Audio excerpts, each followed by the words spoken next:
Hello மக்களே, நம்ம தமிழக அரசோட இந்து சமய அறநிலையத்துறையில் கீழ் இயங்குகிற பழனி அருள்மிகு தண்டாயுதபாணி சுவாமி திருக்கோயில், அதாவது பழனி முருகன் கோயிலில் ரெக்கமெண்ட் நோட்டிஃபிகேஷன் ரிலீஸ் பண்ணியிருக்காங்க. மொத்தம் பார்த்திங்கன்னா 296 வேகன்சி சொல்லியிருக்காங்க. மொத்தம் 39 வகையான பதவிகள் சொல்லியிருக்காங்க. அதோட நோட்டிஃபிகேஷன் டீட்டெயில் பற்றி தான் இந்த வீடியோவில் பார்க்க போகிறோம். ஜூனியர் அசிஸ்டன்ட் அந்த மாதிரியான பதவிகளும் இருக்குது, டெக்னிக்கல் வேகன்சியும் இருக்குது. இதுக்கு அப்ளை பண்ணுறதுக்கு பார்த்தீங்கன்னா ஏஜ் லிமிட் 18லேருந்து 45 வயசுக்குள்ளே அப்படின்னு சொல்லியிருக்காங்க. எல்லா போஸ்டிங்க்குமே அதே தான் சொல்லியிருக்காங்க. ஃபஸ்ட்டு பார்த்தீங்கன்னாக்கா இளநிலை உதவியாளர், அதில் ஒரு 7 வேகன்சி, லெவல் 22 சேலரி, எஸ்எஸ்எல்சி முடிச்சிருந்தா போதும் அப்படின்னு சொல்லியிருக்காங்க. இதெல்லாம் பார்த்தீங்கன்னா டிஎன்பிஎஸ்சி குரூப் 4 வர போஸ்டிங் தான், சேலரியும் அதுக்கு ஈக்குவலாக தான் சொல்லியிருக்காங்க. அடுத்து சீட்டு விற்பனையாளர், அதில் ஒரு 13 வேகன்சி, லெவல் 22 சேலரி தான், எஸ்எஸ்எல்சி முடிச்சிருந்தா போதும். அடுத்து சத்திரம் காப்பாளர், அதில் ஒரு 16 வேகன்சி, லெவல் 22 சேலரி, எஸ்எஸ்எல்சி முடிச்சிருந்தா போதும். அடுத்து சுகாதார மேஸ்ட்ரி, அதிலே ஒரு 3 வகையான கேட்டகரியில் 2 வேகன்சி, 1 வேகன்சி, 1 வேகன்சின்னு சொல்லியிருக்காங்க. எல்லாத்துக்குமே லெவல் 17 சேலரி, தமிழில் எழுத படிக்க தெரிஞ்சிருந்தால் போதும் அப்படின்னு சொல்லியிருக்காங்க. அடுத்து பூஜை மற்றும் காவல் உபகோயிலில், அதில் ஒரு வேகன்சி, லெவல் 12 சேலரி, தமிழில் எழுத படிக்க தெரிஞ்சிருந்தால் போதும். அடுத்து காவல் செக்யூரிட்டி போஸ்டிங், அது மலை கோயிலில், அதுக்கப்புறம் உபகோயில் அப்படின்னு சொல்லி மற்ற கோயில்கள்லையும், அதில் ஒரு 2 வேகன்சி, இன்னொரு இதில் 44 வேகன்சின்னு சொல்லியிருக்காங்க. இதில் அந்த மலை கோயிலுக்கு லெவல் 17 சேலரி, அந்த உபகோயிலில் பார்த்தீங்கன்னா லெவல் 12 சேலரி, தமிழில் எழுத படிக்க தெரிஞ்சிருந்தால் போதும். அடுத்து துப்புரவு பணியாளர், அதில் ஒரு 57 வேகன்சி, லெவல் 17 சேலரி, தமிழில் எழுத படிக்க தெரிஞ்சிருந்தால் போதும். அடுத்து துப்புரவு பணியாளர் உபகோயிலில், அதில் ஒரு 104 வேகன்சி, லெவல் 10 சேலரி, தமிழில் எழுத படிக்க தெரிஞ்சிருந்தால் போதும்னு சொல்லியிருக்காங்க. அதுக்கப்புறம் கால்நடை பராமரிப்பு, அதில் ஒரு 2 வேகன்சி, லெவல் 10 சேலரி, தமிழில் எழுத படிக்க தெரிஞ்சிருந்தால் போதும். அதுக்கப்புறம் உதவி யானை மாவுத்தர், அதில் ஒரு வேகன்சி சொல்லியிருக்காங்க, லெவல் 12 சேலரி, தமிழில் எழுத படிக்க தெரிஞ்சால் போதும். அந்த எலிஃபெண்ட் எல்லாத்தையுமே ட்ரெயின் பண்ண தெரிஞ்சிருக்கணும், யானையை ட்ரெயின் பண்ண தெரிஞ்சிருக்கணும். அடுத்து சுகாதார ஆய்வாளர், அதில் ஒரு வேகன்சி, லெவல் 13 சேலரி, 35,600 ஸ்டார்ட் ஆகும். 8th முடிச்சிருந்து அந்த சானிட்டரி இன்ஸ்பெக்டர் ட்ரைனிங் கோர்ஸ் முடிச்சிருக்கணும் அப்படின்னு சொல்லியிருக்காங்க. இதில் மட்டுமே மொத்தம் ஒரு 252 வேகன்சி சொல்லியிருக்காங்க. அடுத்து தொழில்நுட்ப காலி பணியிடங்கள் டெக்னிக்கல் வேகன்சி, ஃபஸ்ட்டு பார்த்தீங்கன்னா மின்னணுவியலில் உதவி பொறியாளர், அதில் ஒரு vacancy, level 35 salary, bachelor degree in electronics and communication engineering முடிச்சிருக்கணும்னு இருக்காங்க. அடுத்து உதவி பொறியாளர் சிவிலில் 4 வேகன்சி, இதுக்கு சிவில் இன்ஜினியரிங் முடிச்சிருக்கணும், லெவல் 35 சேலரி. அடுத்து இளநிலை பொறியாளர் மின்ல, அதில் பார்த்தீங்கன்னாக்கா எலக்ட்ரிக்கல் இன்ஜினியரிங் முடிச்சிருக்கணும், லெவல் 31 சேலரி, ஒரு வேகன்சி தான் சொல்லியிருக்காங்க. அடுத்து இளநிலை பொறியாளர் ஆட்டோமொபைலில் ஒரு vacancy, level 31 salary, automobile engineering முடிச்சிருக்கணும்னு இருக்காங்க. அடுத்து இளநிலை பொறியாளர் மெக்கட்ரானிக்ஸ் ரோபோட்டிக்ஸில், இதுக்கு பார்த்தீங்கன்னா மெக்கட்ரானிக்ஸ் அப்படின்னா ரோபோட்டிக்ஸில் டிப்ளமோ முடிச்சிருக்கணும், லெவல் 31 சேலரி, ஒரு வேகன்சி சொல்லியிருக்காங்க. அதுக்கப்புறம் மேற்பார்வையாளர் சூப்பர்வைசர் ஜாப், அதில் ஒரு 3 vacancy, diploma in civil engineering முடிச்சிருக்கணும். அடுத்து மேற்பார்வையாளர் எந்திரவியல், அதில் ஒரு 3 வேகன்சி, மெக்கானிக்கல் இன்ஜினியரிங் டிப்ளமோவில் முடிச்சிருக்கணும், லெவல் 27 சேலரி. தொழில்நுட்ப உதவியாளர் மின்ல, அதில் ஒரு 2 vacancy, level 27 salary, diploma in electrical engineering முடிச்சிருக்கணும். அதுக்கப்புறம் தொழில்நுட்ப உதவியாளர் டிஇசி, அதாவது எலக்ட்ரானிக்ஸ் அண்ட் கம்யூனிகேஷன், அதில் ஒரு வேகன்சி, லெவல் 27 சேலரி.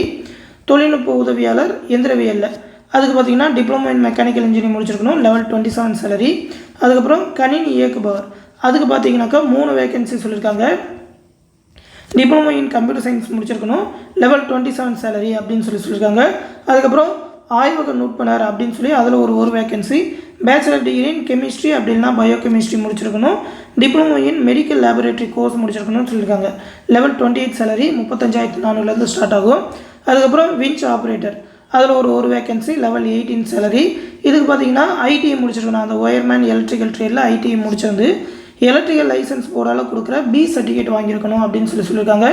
அதுக்கப்புறம் மிஷின் ஆப்ரேட்டர், அதில் ஒரு வேகன்சி, லெவல் 18 சேலரி, ஐடிஐ அந்த எலக்ட்ரிக்கல் ஒயர்மேனில் முடிச்சிருக்கணும், எலக்ட்ரிக்கல் லைசன்ஸ் போர்ட்லேருந்து கொடுக்குற பி சர்டிஃபிகேட் வச்சுருக்கணும்னு இருக்காங்க. அதுக்கப்புறம் மிஷின் ஆப்ரேட்டர், அதில் ஒரு வேகன்சி, இதுக்கும் level 18 salary, diploma in mechatronics engineering அப்படின்னா ரோபோட்டிக் இன்ஜினியரிங் முடிச்சிருக்கணும். அதுக்கப்புறம் ஹெல்ப்பர், இதில் 2 வேகன்சி, ஐடிஐ அந்த எலக்ட்ரிக்கல் ஒயர்மேனில் முடிச்சிருந்து ஹெச் சர்டிஃபிகேட் வச்சுருக்கணும் அப்படின்னு சொல்லியிருக்காங்க, எலக்ட்ரிக்கல் லைசன்ஸ் போர்ட்லேருந்து கொடுக்குறது. அதுக்கப்புறம் ஹெச்டி ஆப்ரேட்டர், அதில் ஒரு வேகன்சி, அதுக்கு பார்த்தீங்கன்னா ஐடிஐ முடிச்சிருக்கணும், எலக்ட்ரிக்கல் ட்ரேடில் பி சர்டிஃபிகேட் வாங்கியிருக்கணும் எலக்ட்ரிக்கல் லைசன்ஸ் போர்ட்லேருந்து. அதுக்கப்புறம் ஓட்டுநர், அதில் ஒரு 2 வேகன்சி, லெவல் 22 சேலரி. இதுக்கு 8th முடிச்சிருந்து லைட் வெஹிக்கிள் அப்படின்னா ஹெவி வெஹிக்கிளில் டிரைவிங் லைசன்ஸ் வச்சுருக்கணும். அந்த ஃபஸ்ட் எய்ட் சர்டிஃபிகேட் வச்சிருந்து 1 இயர் டிரைவிங் எக்ஸ்பீரியன்ஸ் வச்சுருக்கணும்னு இருக்காங்க. இந்த டெக்னிக்கலில் மட்டும் மொத்தம் ஒரு 30 வேகன்சிஸ் இருக்காங்க. அதுக்கப்புறம் ஆசிரியர் காணி பணியிடங்கள் அப்படின்னு சொல்லி அந்த ஆகம ஆசிரியர் அதில் ஒரு வேகன்சி. இதுக்கு பார்த்தீங்கன்னாக்கா ஒரு 5 வருஷம் எக்ஸ்பீரியன்ஸ் இருக்கணும் அந்த வேத ஆகம பாடசாலையில். லெவல் 31 சேலரி சொல்லியிருக்காங்க. அதுக்கப்புறம் உள்துறை காலி பணியிடங்கள் அப்படின்னு சொல்லி அந்த கோயில் ரிலேட்டட் அர்ச்சகர், அது மட்டும் இல்லாமல் அந்த இன்ஸ்ட்ருமெண்ட் வாசிக்கிறவங்க, அதுக்கேற்ற மாதிரியான போஸ்டிங் எல்லாமே சொல்லியிருக்காங்க. மொத்தமாக ஒரு 296 வேகன்சி சொல்லியிருக்காங்க. இதுக்கு அப்ளை பண்ணுறது பார்த்திங்கன்னா அப்ளிகேஷன் ஃபார்ம் இந்த நோட்டிஃபிகேஷன்லேயே கொடுத்துருக்காங்க. இந்த அப்ளிகேஷன் ஃபார்மை நம்மளோட டெலகிராம் குரூப்பில் கொடுக்குறேன். அந்த டெலகிராம் குரூப் லிங்க்கு இந்த வீடியோக்குள்ள டிஸ்கிரிப்ஷனில் இருக்கும். நேர்காணல் மட்டும்தான் சொல்லியிருக்காங்க. எலிஜிபிளாக இருந்தீங்கனாலே கண்டிப்பாக அப்ளை பண்ணுங்கள். இதோட அப்ளிகேஷன் வந்து அந்த ஹெச்ஆர்சி வெப்சைட் அப்படின்னா பழனி முருகனோட அஃபீஷியல் வெப்சைட் அதுலேயுமே நீங்கள் டெவலப் பண்ணிக்கலாம்னு சொல்லியிருக்காங்க. போஸ்டல் மூலிமா உங்களோட அப்ளிகேஷன் ஃபார்ம் வந்திருக்கணும்னு சொல்லியிருக்காங்க. நேரடியாக போய் கூட நீங்கள் கொடுக்கலாம். அட்ரஸ் பார்த்தீங்கன்னா இணை ஆணையர் செயல் அலுவலர் அருள்மிகு தண்டாயுதபாணி சுவாமி திருக்கோயில் பழனி 624601 திண்டுக்கல் மாவட்டம் அப்படின்ற அட்ரஸ் தான் போஸ்ட் பண்ணணும். இதுக்கு 18லேருந்து 45 வயசுக்குள்ளே இருக்கணும். இந்து மதத்தை சேர்ந்தவங்களாக இருக்கணும். நிறைய போஸ்ட்டுக்கு அப்ளை பண்ணுறீங்கன்னா ஒவ்வொரு போஸ்ட்டுக்கும் தனித்தனியாக அப்ளை பண்ணணும்னு சொல்லியிருக்காங்க. எல்லா சர்டிஃபிகேட்டுமே நீங்கள் வைக்கிற எல்லா சர்டிஃபிகேட்டுமே அட்டஸ்டட் வாங்கி வைக்கணும். அரசிதழ் பதிவு பெற்ற அலுவலர்கிட்ட அட்டஸ்டட் சைன் வாங்கி தான் அனுப்பணும். அது மட்டும் இல்லாமல் காவல் நிலையம் உங்கள் ஏரியா போலீஸ் ஸ்டேஷனில் என்ஓசி சர்டிஃபிகேட் வாங்கி அனுப்பணும்னு சொல்லியிருக்காங்க. உங்கள் மேலே எதுவும் கேஸ் இல்லை, குற்றவியல் நடவடிக்கை இல்லை அப்படின்னு சொல்லி சர்டிஃபிகேட் வாங்கி அனுப்பணும்னு இருக்காங்க. அனுப்பும்போது அந்த அப்ளிகேஷன் அனுப்புகிறப்ப கூடவே இன்னொரு போஸ்டல் கவரும் அதில் ஒரு 25 ரூபா ஸ்டாம்ப் ஒட்டி 2 அட்ரஸில் உங்களோட அட்ரஸ் எழுதி அனுப்பணும்னு சொல்லியிருக்காங்க. அதில் தான் உங்களுக்கு ரிப்ளை லெட்டர் அவங்களே அனுப்புவாங்க. 8/1/2015 அனுப்பணும். இதான் பார்த்தீங்கன்னா அதோட அப்ளிகேஷன் ஃபார்ம். எந்த பதவிக்கு அப்ளை பண்ணுறீங்கன்னு சொல்லிட்டு உங்களோட டீட்டெயில் எல்லாத்தையுமே ஃபில் பண்ணி போஸ்ட் பண்ணால் போதும். அவங்களே ரிப்ளை லெட்டர் அனுப்புவாங்க. ஒரு நல்ல ஆப்பர்ச்சுனிட்டி. விருப்பம் இருக்கிறவங்க கண்டிப்பாக அப்ளை பண்ணுங்கள்.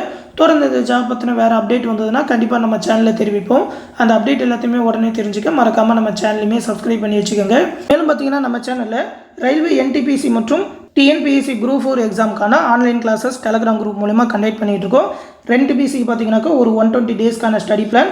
அதிலே பார்த்தீங்கன்னாக்கா மேக்ஸோட எல்லா டாப்பிக்குமான வீடியோ கிளாஸஸ், அது மட்டும் இல்லாமல் ப்ராக்டிஸ் மெட்டீரியல், ரீசனிங்கான ஒரு 28 டாபிக்ஸ்க்கான வீடியோ கிளாஸஸ், அது மட்டும் இல்லாமல் அதற்கான ஸ்டடி மெட்டீரியல், ஜென்ரல் ஸ்டடீஸ்க்கான ஸ்டடி மெட்டீரியல், அதாவது பாலிட்டி, எக்கனாமிக்ஸ், ஹிஸ்ட்ரி, இது எல்லாத்துக்குமான Tamil material, previous year question bank ஒரு 115 செட்டு தமிழ் அண்ட் இங்கிலீஷ், அது மட்டும் இல்லாமல் ஸ்ட்ராட்டஜிக்கோட ஒரு 100+ டாபிக். ஏன்னா ஸ்ட்ராட்டஜிக்கே தான் ரயில்வேல அதிகமாக கேட்பாங்க. அதில் 100க்கும் மேற்பட்ட டாப்பிக்கான ஸ்டடி மெட்டீரியல் தமிழ் அண்ட் இங்கிலீஷில் ப்ரொவைட் பண்ணுவோம். லாஸ்ட் 1 இயர்க்கான கரண்ட் அஃபேர் ஜனவரி 2024லேருந்து எக்ஸாம் நடக்கிறதுக்கு முதல் மாதம் வரைக்கும் இருக்கிற கரண்ட் அஃபேர் எல்லாமே NTPCக்கு ப்ரொவைட் பண்ணுவோம். ஃபீஸ் பார்த்தீங்கன்னா 1500 rupees சொல்லியிருக்கோம். ஜாயின் பண்ணணும்னு நினைக்கிறவங்க 8903302290 அப்படின்ற நம்மளோட அட்மின் வாட்ஸ்அப் நம்பருக்கு மெசேஜ் பண்ணி ஜாயின் பண்ணிக்கோங்க. இதிலே பார்த்தீங்கன்னாக்கா அந்த 120 டேஸ்க்கான ஸ்டடி பிளான் எல்லாமே கொடுத்துருப்போம். அந்த PDF வந்து இந்த வீடியோக்குள்ள டிஸ்கிரிப்ஷனில் இருக்கும். 120 நாளைக்கு மேக்ஸ், ஸ்ட்ராட்டஜிக்கே, ரீசனிங், GS, கரண்ட் அஃபேர்னு ஒரு 5 பார்ட்டாக பிரித்து டெய்லி என்னென்ன எவ்வளோ படித்தா கரெக்டாக இருக்கும் அப்படின்ற மாதிரி ஒரு ஸ்டடி பிளானோட கிளாஸஸ் எல்லாமே போயிட்டுருக்கு. ஒரு 6 வீக்ஸ்க்கான கிளாஸஸ் இப்போ வந்து 6வது வாரத்துக்கு போயிட்டுருக்கு. ஆனால் எல்லாமே ரெக்கார்டட் வீடியோ கிளாஸஸாக தான் கொடுத்துருக்கோம். நீங்கள் இப்போ ஜாயின் பண்ணிங்கனாலும் எல்லா கிளாஸஸுமே பார்த்துக்க முடியும். எல்லா மெட்டீரியலுமே டவுன்லோட் பண்ணிக்க முடியும். எல்லாமே PDF-ஆக தான் கொடுத்துருக்கோம். ஜாயின் பண்ணணும்னு நினைக்கிறவங்க ரயில்வே கிளாஸஸில் ஜாயின் பண்ணிக்கோங்க. மேலும் குரூப் 4க்கான கிளாஸ் பேட்சுமே போயிட்டுருக்கு. ஒரு 180 நாளுக்கான ஸ்டடி பிளானோட. ஓகேவா? இந்த கிளாஸில் ஜாயின் பண்ணாலும் சேம் அட்மின் நம்பர் 8903302290 நம்பருக்கு மெசேஜ் பண்ணுங்கள். குரூப் 4க்கும் பார்த்தீங்கன்னா ஃபீஸ் வந்து 1500 rupees தான் சொல்லியிருக்கோம். நம்மளோட TNPSC MSc ஓல்டு ஸ்டூடெண்ட்ஸ்க்கு 750 rupees சொல்லியிருக்கோம். இதிலே பார்த்தீங்கன்னாக்கா ஒரு 42 தேர்வுகள் கண்டக்ட் பண்ணுவோம். எல்லா சிலபஸுமே கவர் ஆகிற மாதிரி அந்த தேர்வுகள் கேட்குற மேக்ஸ், ரீசனிங்கான எக்ஸ்ப்ளனேஷன் வீடியோஸ் எல்லாமே நம்மளோட டெலகிராம் குரூப்லேயே கொடுப்போம். அது மட்டும் இல்லாமல் ஸ்டடி மெட்டீரியல் ஒரு 30,000க்கும் மேற்பட்ட 1 வேர்ட் ஆன்சர்ஸோட எல்லா சப்ஜெக்ட்டுக்குமான ஸ்டடி மெட்டீரியலும் TNPSCக்கு ப்ரொவைட் பண்ணிடுவோம். அது இல்லாமல் சிறப்பு தமிழ், பாலிட்டி, யூனிட் 8, யூனிட் 9க்குன்னு ஸ்பெஷல் புக் மேக் பண்ணியிருக்கோம். அதோட PDF-மே கொடுப்போம். புக் பை கொஸ்டினுக்குன்னு செப்பரேட்டான PDF, மேக்ஸ், ரீசனிங்கான ஃபுல் வீடியோ கிளாஸஸ், TNPSC சிலபஸ்க்கான ஃபுல் வீடியோ கிளாஸஸ் ப்ரொவைட் பண்ணுவோம். அது இல்லாமல் TNPSCயோட previous year question bank, last 1 இயர்க்கான கரண்ட் அஃபேர், அதாவது ஜூலை மாதம் வந்து குரூப் 4 எக்ஸாம் நடக்கும்னு சொல்லியிருக்காங்க, ஜூலை 2025. அதனால் ஜூலை 2024லேருந்து ஜூன் 2025 வரைக்கும் இருக்கிற கரண்ட் அஃபேர் PDF எல்லாமே மந்த்லி PDF-ஆக ப்ரொவைட் பண்ணுவோம். இதற்கான ஷெடியூல், அந்த எக்ஸாம் ஷெடியூல் எல்லாமே இந்த PDF-ல கொடுத்துருக்கோம். என்னென்னைக்கு என்னென்ன எக்ஸாம் இருக்கும் அப்படின்னு சொல்லி. ஆல்ரெடி பார்த்தீங்கன்னா எக்ஸாம் எல்லாமே ஸ்டார்ட் பண்ணிட்டோம். 1ஆம் தேதி நவம்பர் 1ஆம் தேதி பேட்ச் ஸ்டார்ட் பண்ணிட்டோம். இன்னும் நிறைய ஸ்டூடெண்ட் ஜாயின் பண்ணிட்டு தான் இருக்காங்க. நீங்களும் ஜாயின் பண்ணணும்னு நினச்சிங்கனாக்கா இந்த குரூப் 4 பேட்ச்லையுமே ஜாயின் பண்ணிக்கலாம். இந்த அட்மின் நம்பருக்கு எந்த பேட்சில் ஜாயின் பண்ணணும்னு சொல்லி, ரயில்வே பேட்சில் ஜாயின் பண்ணுமா, டிஎன்பிஎஸ்சி பேட்சில் ஜாயின் பண்ணுமான்னு சொல்லி கரெக்டாக மெசேஜ் பண்ணுங்கள். அவங்க அந்த பேட்சில் ஜாயின் பண்ணி விடுவாங்க. ஃபீஸ் பே பண்ணுறதுக்கான நம்பரும் அவங்க சொல்லுவாங்க. கூகுள் பே இல்லைனா ஃபோன்பே மூலமாக பே பண்ணிவிட்டு அது ஒரு ஸ்க்ரீன்ஷாட் சென்ட் பண்ணால் போதும், அவங்க அந்த பேட்சில் ஜாயின் பண்ணி விட்டுருவாங்க. எந்த டவுட்னாலும் நம்மளோட அட்மின் வாட்ஸ்அப் நம்பருக்கு கேட்டு தெரிஞ்சுக்கோங்க. இந்த விஷயத்தை உங்கள் ஃப்ரெண்ட்ஸ் அண்ட் ஃபேமிலி மெம்பர்ஸ்க்கும் சொல்லிடுங்க. அடுத்து இன்னொரு முக்கியமான அப்டேட்டோட சந்திக்கிறேன். நன்றி.